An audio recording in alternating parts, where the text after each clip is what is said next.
Finding a balance is a key to being able to do this long term. I'm Jeff Shear. This is the series 30 Years in 30 Days. I've been talking about what I call the motivational triad, the three ways that people come to doing this work: the counselor, the warrior, and the reformer.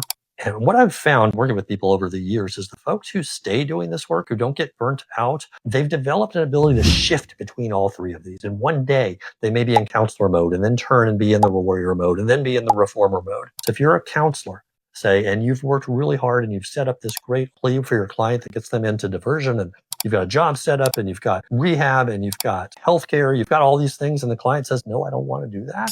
You won your last trial. Let's take it to court. That you might beat yourself up and feel like I didn't convince my client, I didn't do my job. The folks who stay doing this work just shift gears. It's like, okay, let's go to war. I'm going to go to warrior mode. I'm going to be an advocate. I'm going to fight. Another shift would be if you're in that warrior mode and you lose the case. Shifting here and looking back at, well, I preserved the issues. I objected. I made a record. Now we can take this upstairs and we may change the law. We may get a ruling that impacts many people. And even if it's not that, I put the government to it. They had to come to court and they had to prove their case and they had to fight. And I didn't make it easy for them. That has an impact. Folks who are able to move around between the three of these and the way they think about the work tend to be more resilient and stay doing the work longer.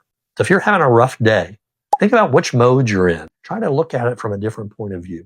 My bet is you can see that you made a difference. Put in the comments what you think about this. If you have any stories or examples, I'd love to hear those. See you next time.